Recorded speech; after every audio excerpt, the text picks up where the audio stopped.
بسم اللہ الرحمن الرحیم۔ السلام علیکم۔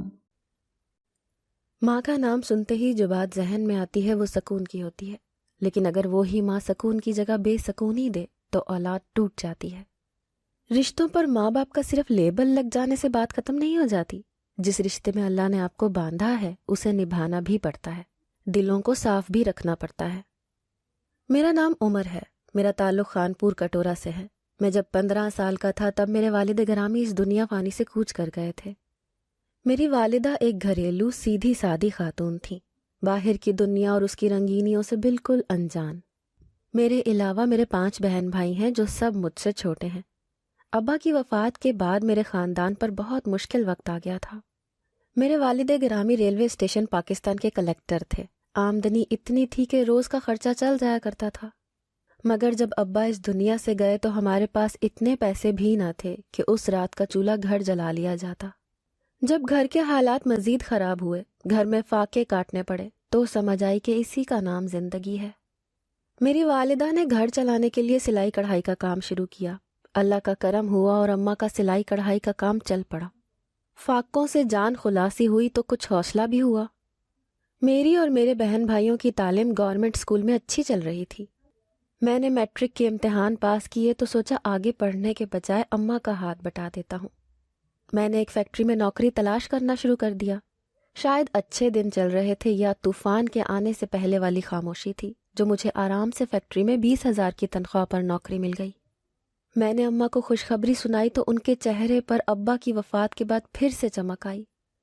اچھے وقت کی شاید عمر کم ہوتی ہے، تبھی میری نوکری کو ابھی 2 مہینے گزرے تھے کہ اماں بیمار رہنے لگی۔ آنکھوں کے گرد سیاہ ہلکے، رنگ پیلا زرد رہنے لگا تھا۔ ایک دن رات کے وقت جب میں گھر آیا تو اماں بری طرح کھانس رہی تھیں۔ کھانستے ہوئے ان کا سانس اکھڑنے لگا۔ میں جلدی سے بیگ پاس پڑی چارپائی پر پھینکتا آگے بڑھا تو دیکھ کر میری روح کانپ گئی۔ ماں کے منہ سے خون بہہ رہا تھا، میرے ہاتھ پاؤں پھول گئے۔ میں نے جلدی سے اماں کو چارپائی پر بٹھایا، اپنی چھوٹی بہن کو پانی لانے کو بولا۔ چھوٹی بہن جلدی سے پانی لے کر آئی تو اماں کو پانی پلایا۔ اتوار سے پہلے کوئی چھٹی نہیں مل سکتی تھی، کام نیا تھا اسی لیے چھٹی بھی نہیں کر سکتا تھا۔ میں نے اماں کو اتوار والے دن ہسپتال لے جانے کا سوچا۔ میں اتوار کی چھٹی میں جب اماں کو سرکاری ہسپتال لے کر گیا تو میرے سر پر آسمان گر گیا جب ڈاکٹر نے بتایا کہ اماں کو بلڈ کینسر ہے۔ ابا تو پہلے ہی چھوڑ کر چلے گئے تھے، اماں ہی اب ابا بھی تھیں اور ماں بھی تھیں۔ میرے دماغ میں سب سے پہلے اپنے بہن بھائیوں کا خیال آیا کہ وہ لوگ تو ابھی چھوٹے ہیں، وہ اماں کے بغیر نہیں رہ سکتے۔ دماغ میں وسوسے آنے لگے۔